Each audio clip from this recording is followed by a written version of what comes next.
for the town of Kiowa Island. Can we all stand and have the Pledge of Allegiance to the flag, please? Pledge allegiance To the flag of the United States of America and to the republic for which it stands, one nation, under God, indivisible, with liberty and justice for all. So, Petra, can we do a roll call, please? Mr. Moffitt? Here. Mary Lambriola? Mr. Bell? Here. Mr. Brunner? Here. Dr. Heidingsfelder? I cannot hear Petra, so Are you here? Yes. virtually, yes. Good. Mrs. Wilson? Here. Ms. Schiffern? Here. Okay, first item is to approve the meetings from our June 6th meeting. Could I have a motion to approve? So moved. Second. Second. Any comments, corrections? All those in favor? Aye. Aye. Aye. Okay. Do we have any citizens' comments for agenda items? No citizens. Okay, no old business. So let's move to the new business. So the first item of the new business is to conduct this survey on Beachwalker Drive. Brian, are you going to comment on that? Yes, sir. Thank you, Mr. Well, wait, Chairman. let me ask, do we do a motion first and then have him, or can he present first? can present Okay, go ahead, sorry. So at the June Ways and Means meeting, the committee members directed staff to research to see if any surveys exist for Beachwalker Drive. Staff talked with Berkeley Electric Co-op and the Community Association and reviewed what we currently have from them and in-house as in terms of as-built or surveys. Berkeley Electric only has information showing the right-of-way, but nothing to show property lines for the town or adjacent properties. And the survey from Kika is from the late 1970s, which we feel is too outdated to use. And similarly, the latest edition of a survey that we have is from 1996 that we can get our hands on. Town staff received bids it's the staff's recommendation to proceed with obtaining a current survey of the entire road to have one clear and concise package. As the activity along Beachwalker Drive continues to grow, it's important to have a clear and up-to-date survey of the topography, right-of-ways, and utilities in this area. Staff contacted 2 firms to send us a quote for this all-inclusive work. We received 2 bids from 2 firms, Southeastern Land Surveying LLC and A.H. Schwacky and Associates, to provide quotes for right-of-way, tree, and topography surveys. Neither of these firms do underground utility locating, so they each contract out Low Country Locating to perform that service for them. The bid that we got from Southeastern Land Surveying is for $18,720, and from A.H. Schwacky and Associates is $30,750. Town staff is requesting that the Ways and Means Committee recommend the Town Council approve the quote from Southeastern Land Surveying for Beachwalker Drive for the above scope. If approved as a capital project, this work will be funded 70% through restricted funds and 30% through the general funds. Could I have a motion to approve the recommendation of this to the council? So moved. A second? Second. Any discussion? I have some discussion. I just wanted to make sure that moving forward in the future, that whatever kind of project we have, whether it's road construction or whatever, we get as-built and keep them on site. So we, don't have to spend money doing surveys. That's all. Some way, somehow be cognizant of that. Okay. Just a couple of questions, Brian. The documents that are in the materials, those are the existing surveys, or what are they? Not entirely clear. You said we do have surveys as of 1996? That's what is shown there. I just wanted to provide that as this is the most up-to-date, accurate documentation that we have. And again, it's outdated and it doesn't show the property lines of the adjacent properties and what the town has and specific right-of-ways And we didn't get any of that in when we actually got when the properties were transferred to ownership of the town? Not that we could find. Again, the documentation that we got when it was Kika's property is, again, from the late 70s. I mean, we really contacted as many people as we thought might have information for us. Any other comments, questions? Michael? No, thank you.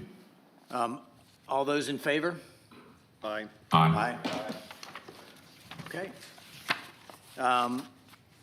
The second item is to review and recommend to town council the landscape enhancement project with Artiques Landscaping and Maintenance. Brian, you want to talk about that one next? Yes, sir. So if you recall, back in April of 2023, Town Council approved a proposal from Outdoor Spatial Design to develop a landscape design improvements for certain portions of town property, including the municipal complex, the Parkway, and Beachwalker Drive. Since this approval, OSD has worked with town staff, the landscape maintenance contractor, Artiques, and community members to get feedback to help direct their design specifically for Beachwalker Drive. After working with the documents provided by Outdoor Spatial Design, Artiques has provided town staff with a proposal for landscape improvements along Beachwalker Drive. This proposal in the amount of $151,305.85 includes a $10,000 allowance for irrigation inspection and modification based on the new plant layout. Town staff included $200,000 in the budget for this project, so this proposal falls within that budgeted amount. The proposal also includes a warranty in perpetuity on all newly installed plant material along Beachwalker Drive to remain consistent with the rest of their maintenance contract. If approved to move forward with this proposal, Artiques will continue to work closely with Outdoor Spatial Design and town staff to ensure a product that satisfies our expectations. Town staff is requesting that the Ways and Means Committee recommend to Town Council approving the proposal from Artiques and for the proposed scope of work at the cost of $151,305.85. If this is approved, it will be funded 70% through restricted funds and 30% from the general fund. So, assuming that we approve this and recommend to council, and then council subsequently approves it, when is this work likely to be done? Ron, I've got Ron here. He's the project manager with Artiques Landscape, and he can speak to timeline and any other questions. Yeah, so as far as timeline's concerned, there shouldn't be a concern about the planting of any plants in the heat. To answer your question, we could probably start in the next 30 to 45 days. And then how long would this typically take you to do a project of this size? Project of this magnitude, no more than 4 weeks. So you could conceivably be finished by Labor Day? Yes, barring I mean, I'm Mother not, Nature. I'm not trying Yeah, to get no, you understood. sign in blood, but Understood, yes. that would be a general time Yes. frame. Yes. Okay.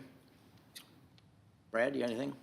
Just to cost comparisons, Stephanie or Brian, remind me what the amount we spent on Kiowa Island Parkway was in excess of 400,000 or? It was more. It was closer in the range of 700,000 for Yeah, I thought it Kiowa was Island Parkway. I thought it was approaching $1 million, to be Okay, honest with all you. right. Yeah, it was a bunch. It seems pretty reasonable in comparison. Yeah. Anything else, Brad? Michael? Yes. First, I want to remind everybody on council that according to the deed for this part of the island that we own, Beachwalker Drive, we as the town are only required to put that part of the road, left and right of the road, into the same conditions as it is on the rest of the island. So there's a stipulation in the deed saying we need to make sure that that road fits exactly with how the roads on Kiowa are maintained in terms of, landscaping left and right of the road, of course. As some of you might have heard also yesterday in the Kika board meeting, and I think it's an ongoing topic, that the community is greatly dissatisfied with how Kika maintains the landscaping, at least along the main roads. So I see a little bit of a contradiction here and want to make you aware, because $150,000 is a lot. So I would recommend that we consider to approve this, but with a substantially lower amount, because otherwise I would feel that we are going overboard to how the rest of the island looks. If I can speak to that, Dr. Heidingsfelder, the idea with the plans that we have here and the direction that we've given outdoor spatial design as far as the design is to remain consistent with what they did on the Parkway. So with the emphasis on native plant material, pollinator pockets, evergreens mixed in there. So we are trying to have continuity between the Kiawah Island Parkway and Beachwalker Drive, but I understand your point about the roads behind the gate. And we can do what we can to try to create fluidity there as well. But again, the idea was to have a similar landscape between the Parkway and Beachwalker Drive, because those are the roads that we can Yeah, control. I understand that, If- Brian, so but if I I- think if I Beachwalker may- Drive is not a main road as it is with Kiawah Island Parkway or Governor's Drive, for example. Well, right? so And- let me comment on that, Michael. It is actually a main road. It's probably one of three main roads: Governor's Drive, the Parkway, and Beachwalker.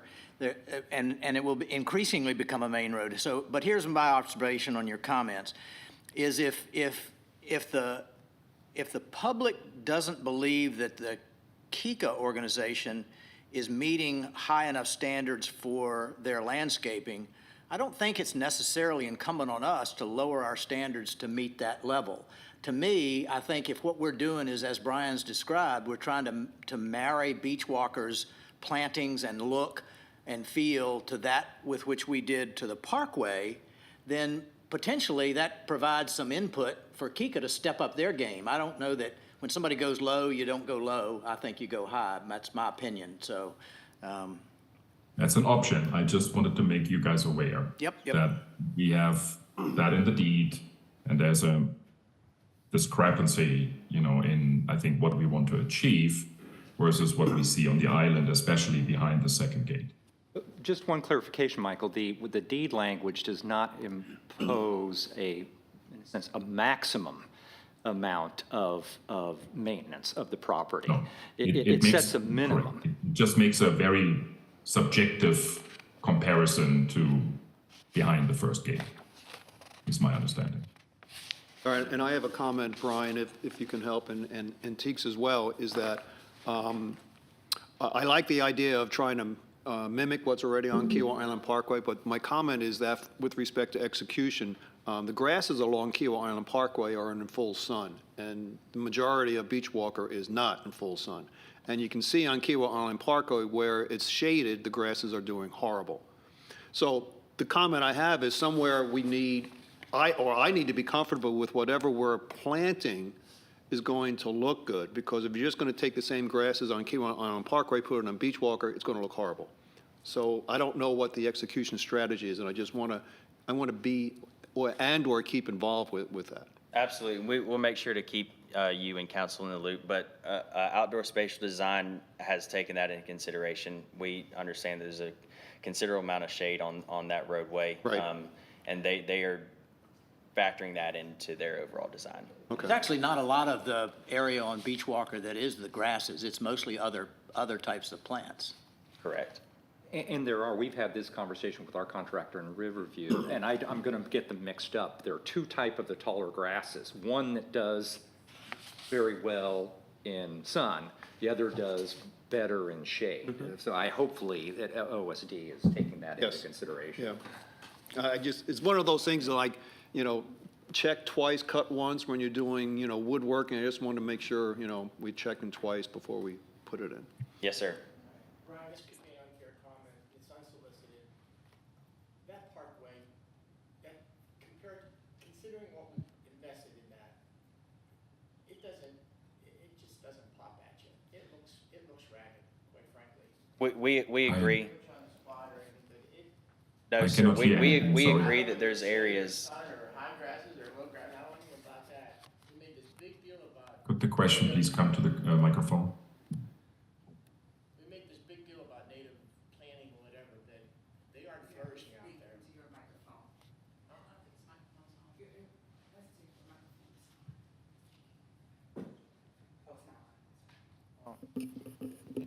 It's on now. Oh, Sorry, Michael, it was really profound what I said, so you can try to repeat. To speak to that, Ron and I have been out on the Parkway in the past couple of weeks and have identified those areas that aren't doing well. And we have speculation on why that is, and he's got a plan to move forward where we're working through getting some of this stuff replaced or rejuvenated, but we agree with that comment. Okay. all right, any other comments on the Beach Walker proposal? All those in favor of recommending that town council approve this, say aye. Aye. Aye. Aye. Any opposed? All right, the next item is to approve the one-year extension on the Carolina Waste contract for solid waste disposal. Brian, you got anything you want to add to that? Well, just that, you know, the town is the responsible party for health, safety, and welfare, and we feel that the solid waste falls into that, which is why we have a contract for commercial and residential solid waste and recycling pickup. We currently have a contract, as you all know, with Carolina Waste to perform those services for us. And we would like to enter into this last extension with them before the contract expires in its entirety, for them to finish out their last year before we put together an RFP for rebidding of these services this fall. And if this is an approved extension from, or a recommendation from you all and approved by the town council, then there will be no change to the financial data. And this would take them through June of 2024. Yes, sir. So does this include not only the residential pickup, but also the Kestrel Court? Yes. Part of, The Kestrel Court is serviced and managed by them. It's on technically a separate contract because those units, they had to be specially ordered and, you know, made to order. So it's another contract, but they do service that. okay, so this only has to do with the residential aspects. The residential and some of the regimes that are kind of considered All right. commercial since they're dumpsters. Could I have a motion to approve this recommendation to the town council? So moved? Second? I would like to make a comment here, Wait, Brian. I'm waiting for a second. Second. Okay, now comment, Michael. Okay. Brian, I think you're very well aware that we have an ongoing long list of complaints as it relates to Carolina Waste.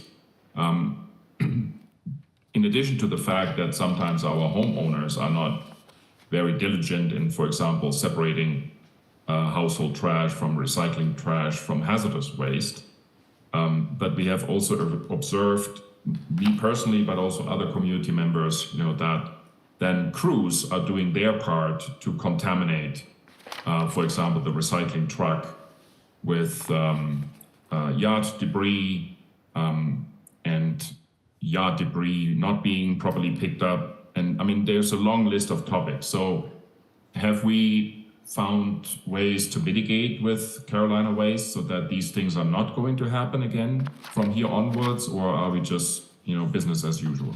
No, I don't want to say that it's business as usual because those terms are certainly ones that need to be addressed. We stay in pretty regular contact with the supervisors and certainly make them aware. We've got a meeting scheduled with them later this week to address some of these big concerns, these habitual topics that are coming up from the community and everybody that calls in that has this service provided for them. So yes, it's not something that we're just going to write off and ride out the end of this contract. We are trying to address those now. You know, along those same lines that, as Michael brought up, you know, I think that when we have an issue, and we call and let Julie know, and she deals with Carolina Waste, they do take care of the problem.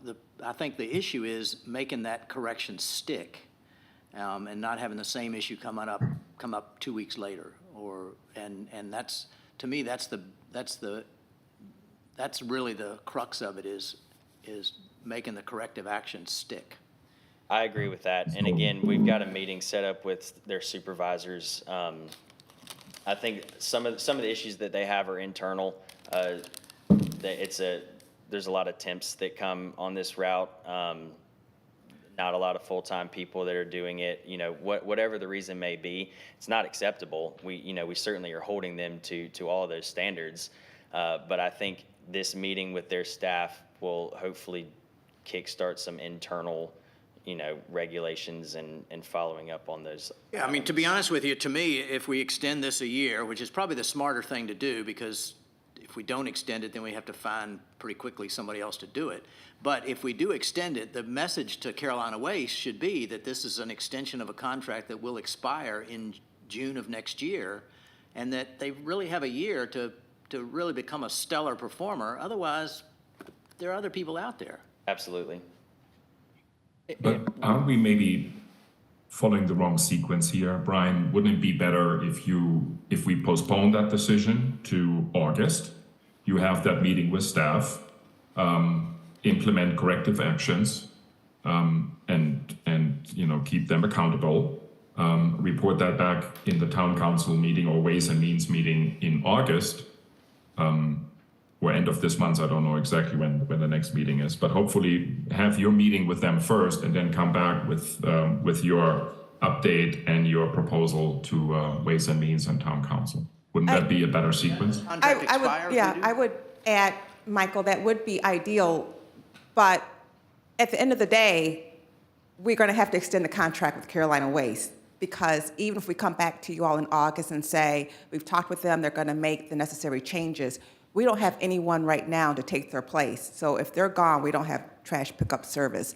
And that's one of the reasons why Brian did say that we're going to release the RFP by the end of this year. And then January, I believe, is the timeline I set for you, Brian, to be able to come back with, hopefully we get a number of people that bid on this project. Unfortunately, we don't get a lot of people that bid on this project.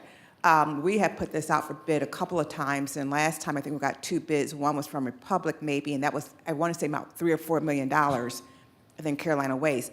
But I do agree that what we've done now, while we're writing this new RFP, we're putting in, and you'll have the opportunity to look at it, but we are putting in requirements that will favor the town in case there's problems like misstops, et cetera. Right now, Dorota just right now in our current contract, we can penalize, but they have, I think, 24, 48 hours to 24 hours to correct the problem.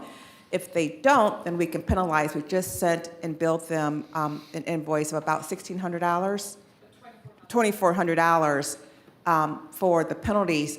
But again, this new RFP is what's key. We have to build more things in there that is beneficiary to the town and not so much towards Carolina Waste. But I hear you, we can suspend it for a month, but ultimately we're going to come back and ask you all to extend Carolina Waste contract because we just don't have anyone else at this time. Stephanie, you addressed the question I was going to ask following up on Michael's. Can't we include some of those performance criteria in this amendment? Sure, I believe what we can do is we can definitely work with Joe and propose those things to send them to Carolina Waste, and hopefully they accept those changes and for 1 year. We can definitely do that. Now, the risk there is if they say Take a hike. no, thanks. Right. Yeah. But yeah, we absolutely can work on that for a year. I mean, work on that between now and next month. It may, in terms of get with them, we're meeting with them, we're going to tell them that we're going to make some changes to the contract and then see what they say. So if you take the approach of if we extend this, what's the worst that can happen? The worst that can happen is probably that the service level stays about where it is now. And their responses are point responses, not really institutional changes to their process. So, you know, to me, again, if we don't extend it, then they could take a hike at any point because they don't have a contract. And then we'd really be in a bad spot. But it would seem to me that if we take advantage of this next year to make sure that we stay on them about all of these things, don't let them slide by on any of these, use the penalty things to our advantage as much as we think we need to do that, and get them in a position where they either are performing well enough to be included in the bid process or not. To me, we're kind of between a rock and a hard place That's on this one essentially because you don't our have enough approach. service. Right, that's essentially our approach right now. Any other comments? Nope. All those in favor? Aye. Aye. Opposed? Okay. Thank you all. Thanks, Brian. So the next item is to approve some changes to the planning fee schedule. And John, you want to go through what they are and why they are and all that? Thank you. Good morning. So just before you have the planning fees schedule, last time the town updated our planning fee schedule was at the transition point of in-house planning coming to the town, independent Charleston County. And at that time, there's very minimal changes from what the original permitting fees were during the Charleston County MOU with the town. Today, I've outlined just essentially the purpose of us adjusting the planning fee schedule is to essentially offset at least some of the occurrences based on planning permitting procedures. As you know, recently we did amend our zoning code to to increase the radius requirements for public notification requirements. That was going from 300 feet now to 500 feet. As a result of that, we mail out a whole lot more letters now for each public hearing requirement. In the materials that I provided with you, I'd sort of give you a quick snapshot of just this year of the increase of number of public notification letters. Additionally, this month, postal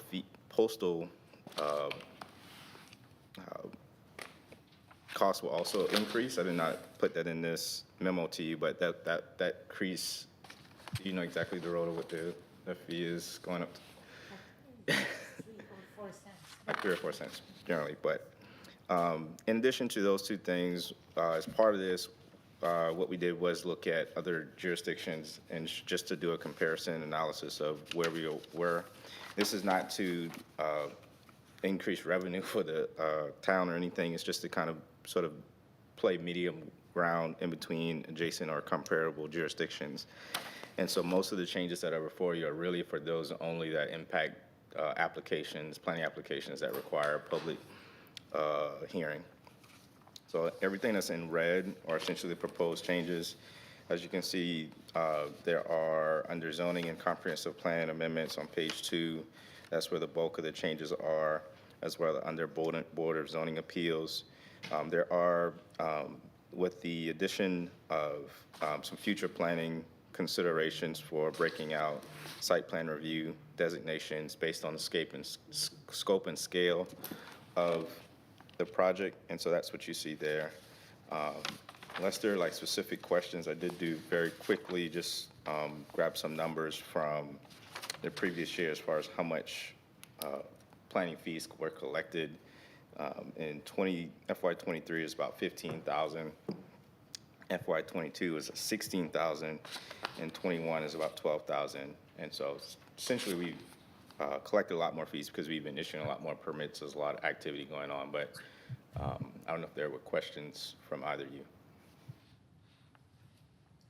John, just a quick observation. You know, to a large extent, it is almost totally consistent with Charleston County, with a few exceptions. I just, what was the basis of a few exceptions? We charge $25 for zoning verification, they charge 10. We charge $75 for grand tree removal permit, they charge 20. I mean, you know, it's just if somebody would ask, why are those in particular different, what would we say? Yeah, so for zoning verification, we've been seeing a lot more of those, and it just requires a little bit of additional time to do permit research history, because a lot of our permitting files, historic, if we have to look at historic properties, we'd have to essentially go to Charleston County for some of those files. So that does take a little bit additional time, and so I just try to capture that built into that zoning verification. For the tree removal, we actually do not have a practice today, so that's just for a future consideration. Very shortly, we'll be bringing forth for a workshop the tree ordinance, and so this is beginning to think about within our current plan some future acknowledgement to what that might look like as far as a permit fee. Is that per tree, or is that just one general fee for removal of any protected trees? That would be, we haven't gotten that far in, Okay. but for this today, it would be for per tree. I only have an administrative comment. So page 3 of the fee schedule has what looks like to be footnotes. Yes. Okay. There is no footnote references on any of the line items before that, so I just was going to suggest identifying which, where the footnote applies. I mean, some of it's obvious. I know the zoning and planning department fees are obvious, but just to be clerically correct, we should put footnote or insert footnote references in the service column. So those are, maybe they should just, note it, yeah.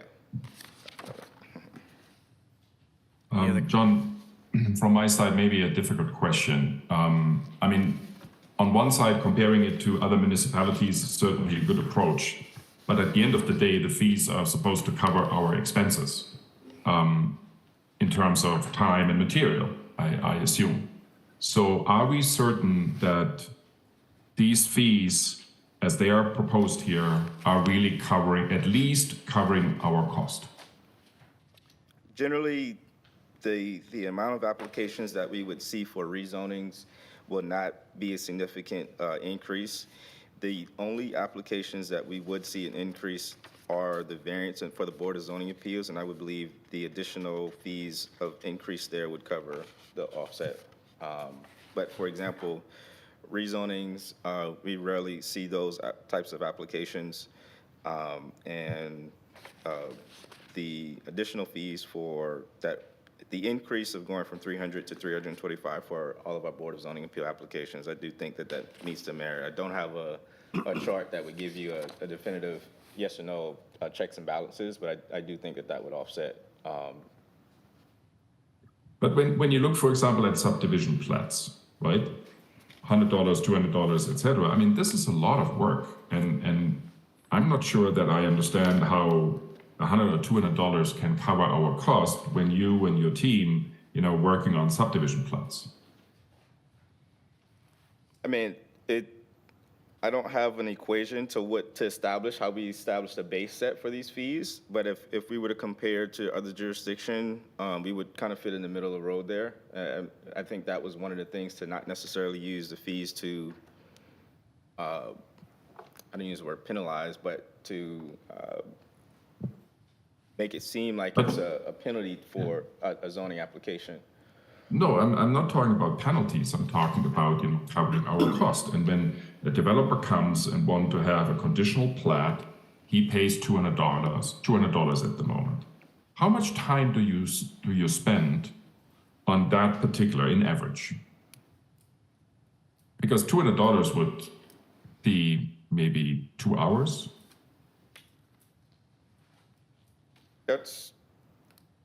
And that's the time that Question you I'm spend? not prepared to answer Yeah. today, but So I think what he's saying, and maybe John, the question becomes, say for the subdivision plat, that would be Daniel. And you would, as an example, take his hourly rate and say if it takes him 8 hours to review the plat, you take your salary rate and you can say, okay, theoretically, dollars and cents, it costs the town $1,700 total to review that plat if you take, the amount of time and its rate. And then essentially what he's saying is that we're only charging $200, we're really making $1,700. So do we really get the average and come back and say the average, it really is $500, and therefore the cost should be $500 or something like that? Is that what you're referring to, Dr. Hedenfelder? That's exactly what I'm referring to, because again, I understand to look at other municipalities, and I'm not suggesting that we are going, ballistic here and be totally out of range, right? Understood. But I would like to know at least if these amounts that we have here in the schedule are somehow comparable to the time that you and your team spend on these things. Because that's what these fees, I think, are for, right? Covering our cost. So can we maybe have I don't think so. a quick assessment of the time that you guys spend on each of these different topics, have a daily or hourly rate for whoever does that, and then give us a comparison if these fees are actually in line with the amount of time you spend on these topics or not. Michael, I don't think that's what the intent of these fees are. We don't do cost finding on all of the services that we provide. I mean, we don't know, we put different costs in different buckets, but there's no cost finding. I mean, that's the whole nature of municipal government. We have revenue streams from, what do we have, half a dozen revenue streams? These are simply basic fees for, I understand where you're going to, but I'm not sure that that's the intent of this particular. So where I'm coming from, John, is I don't want somebody to pay less than he should, because what he's paying less is then being paid by the rest of the community. So if somebody has a subdivision plat or a zoning topic, he or she should pay what it costs us, so that the rest of the community is not penalized with the costs that are not covered by these fees. So I don't want to generalize this to everything we are doing, but this is a very particular, fee schedule for very particular individual properties. And my way of looking at this is, then these individual property owners should pay what they cost. I can come back and add in a column that discusses, or at least provide information about the time spent on each of the application reviews. So you said earlier when you were making your comments, John, that last year we collected about $15,000 in fees. Right. Maybe, I hear what Michael's saying, maybe as opposed to looking at fee by fee by fee, what we look at is what are the costs incurred by the town for planning activities? And then what portion of that do we want to be covered by these fees? Because there are other, as John said, there's other revenue streams, building permits, other kinds of things. Right. And maybe the key isn't so much to say, how many hours do I spend on a 2x10 lot or an 11 or more lot or a final plat, but rather, how much do we spend in the planning activities? And then what is our recovery rate off of this fee schedule? I would agree with that, and both that and the direction that Michael was going in that. Ask ourselves the question, what is the purpose Exactly. of the fees that we are collecting? The $15,000 is basically a rounding error. And actually, are we spending more time on processing fees and the paperwork associated with the fees than the actual revenues generated? Right. Either, I think one could make an argument, if it's a total of $15,000, don't charge fees for any of this stuff, or only charge fees for those things that actually take up a material amount of staff resources, to your point, John. Yep. That warrant, because to Michael's point, it's absolutely right. I read this and it seems to me that a lot of the minor stuff and individual homeowners are effectively subsidizing some of the much larger commercial projects, things that require, Well, yeah, and I think that's but let's just suppose, John, I'm gonna make up a number here. Let's suppose that the entire burden of the town for planning and zoning activities is $100,000. and these fees bring in 15,000, you know, the number's probably higher than 100,000, but 15,000 then becomes, you can call it a rounding error, you can call it an insignificant contribution, whatever you want to call it. It's not a meaningful number, and so then the question is, what are you trying to accomplish with these fees? So Yeah, I but just wanted, get to Daruda's schedules, fiscal 23 versus 22. This municipal government has an excess of millions of dollars between our revenues and our expenses. I mean, we're talking about a whole nother different focus of discussion if we want to start getting into what the intent of our charges are for all of our different revenues. I mean, the ATAX, the accommodations, we don't really influence. That comes to us by virtue of legislative requirements. But we have permits and license and fee. We charge for that. We set up the fee schedule for that. So, I mean, if the intent is just to cover our costs, it just changes the entire way. I don't think it is to cover our costs. No. I wanted to I'm be- ju- I'm I would just agree saying, with you on that. this is a teeny little microcosm of all of that, you know, how much you charge for copying I piece just of wanted paper, to something like insert that. one thing that with regards to how the ordinance determines and what these fees are for, it's really just to defray application processing costs. So it's not really, I think, the intent, in my opinion, would not be necessary to compare it to the amount of time, hourly time spent on each application, but really the application processing. But No, that's my Big, point. big. But I mean, any contractor that's paying these permits and fees and whatever are subsequently passing those on to a resident. So when we start talking about what should a resident be paying, I mean, they are paying for this stuff. But just the individual, I have to be, just to be transparent, I'm on the same page with Michael.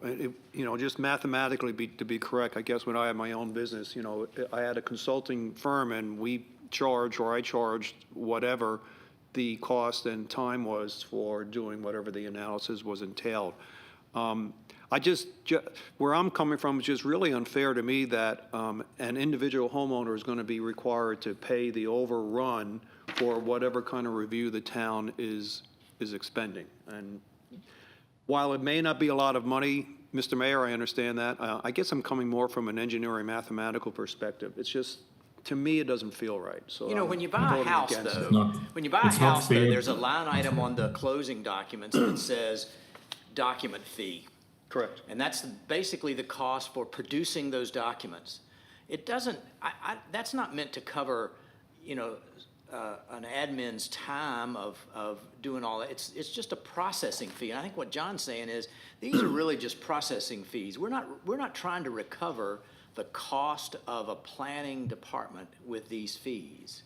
I don't think. I understand, it's But not the John, cost that's of the what I'm putting in department, question. just the exercise. Right, because these particular fees and building licenses, when this schedule comes up, we will probably have the same discussion. Those are individual fees for individual projects of individual property owners. And I'm not suggesting that all our cost, and I'm following, you know, John Moffitt's example of, let's say, the planning department is 100,000. I'm not suggesting here that obviously the gap of 85,000 now needs to be covered by the fees, but I would like to have a discussion, you know, how much of our cost should actually be covered by these very individual property owner individual projects. And I don't know if that's 50% or whatever percentage, but I have a problem that it seems to be only 15%. Because that means that 85% of the cost of the department are covered by the entire community, and I don't think that's fair. I'm not challenging the point that you're bringing up. All I'm saying is if you want to pursue that line of thinking, you have to do cost finding as an entirely different way in which you want to analyze your income statement. That's my only point. It's very laudable, it's well-intended, but it's a different can of worms. We don't accumulate our expenses in that fashion. If that's something that we wish to do, a smaller, Russ, I don't know the size of your operation, things like that, but it was probably a lot easier. You were doing cost finding. It wasn't mathematical. You were doing cost finding to know how much time your staffs or whoever was doing it. We don't. Well, actually, it was a little different, but everything you're saying is correct, Mr. Mayor. But whenever I had to put proposals together to do anything, I would know, because I own the organization, how long it would take my staff to do any particular task. Absolutely. And we know that now. So, you know, a document review, Mr. Taylor can tell us, that normally takes 1.5 hours. You're done. That's all you need to do. So let's do this. So the task in front of us as a Ways and Means Committee is to recommend that council approve this or make some other recommendation. Right. Whether that is to, make a motion that John goes back and prepares some cost revenue comparisons for each of these tasks or something. So, you know, we're not actually town council here, we're the Ways and Means Committee. So what is it that we want to recommend to council or just not recommend this? What is it we want to do? And that ought to be in the form of a motion. Okay, agreed. So somebody come up with that. Okay, so I would like to file the motion to table this topic, have John look into this a little bit more. Side note, I don't really have an opinion if it's just a percentage of total cost or if it's really based on an hourly average. But I think we should, out of fairness to the community members, all of them, is that, you know, individual projects should cover more of our cost than it is at the moment. So motion again is to table it, have John look at it and bring it back in August, and we'll discuss based on more data that we can look at and then decide how we are moving forward. So not to get picky, but if the motion is to delay this, or table it rather, and have John come back in August, how about be specific on what you want him to come back in August with? A proposal that covers more of our cost for these individual projects. I second. Any other questions, comments? All those in favor? Aye. Right. Okay, so John, table it. Next month, we'll want to look at kind of not a cost benefit, but a cost revenue comparison if we could. Okay? All right, the next item is Mr. Jordan. He's requesting to approve a marsh restoration and public access feasibility proposal. So Jim, you want to kind of talk a little bit about what that is and why you think we need to do that? Sure. Yes, sir. Okay, so you all know, obviously, the town and the community has been really focused on the marsh here recently. We just produced our marsh management plan back in 2022, and so a number of items kind of came out of that plan. You know, one of the first ones was to set up this comprehensive marsh management plan work group, which was started earlier this year. And so that work group has come up with kind of 3 main goals to focus on initially. And so the area of the Kiowa River Bridge, the issues there, that is one of those kind of top 3 priorities. And so so out of that work group came another subcommittee, which I'm chairing, to look at this issue. And so between the 2 groups, what the consensus is right now is that we want to, and I kind of bullet pointed them here, we want to stop the launching of watercraft at this site.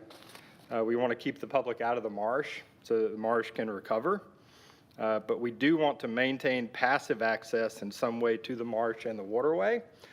We don't know exactly what that will look like yet. That's what this proposal is going to help us figure out and help the community figure out.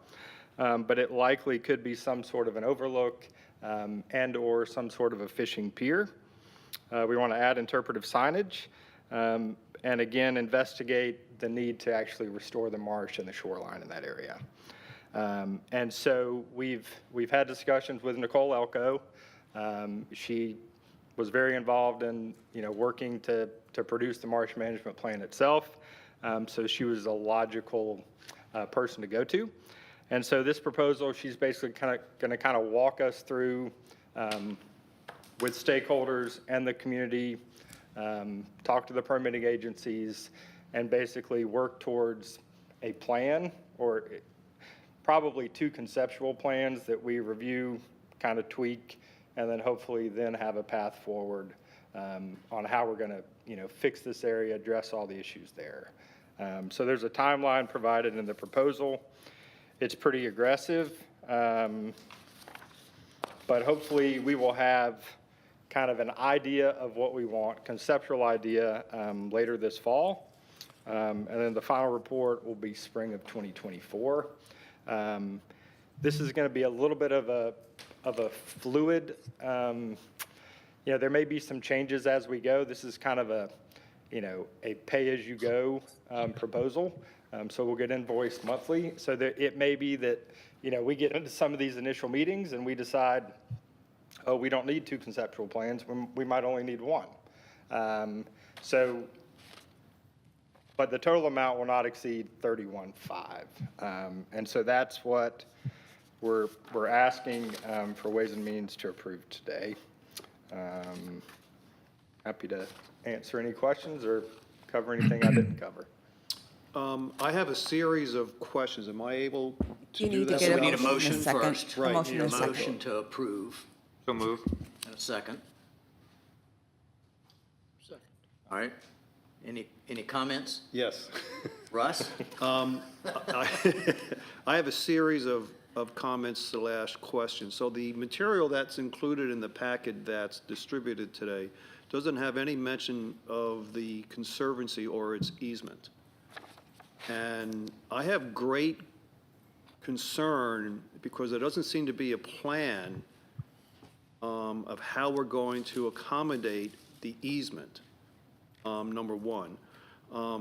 Number two, given that there is an easement, I'm not sure what we, the town, can do by ourselves. So I think this is premature to put this up for a vote because I think we have to solicit the Conservancy's input, and I think this should be postponed until that occurs. I can address both of those. So regarding the easement, we are aware of the easement. It was intentionally left out of Nicole's scope because it's a legal matter. And so our attorney has reviewed it. He's provided a written opinion. That written opinion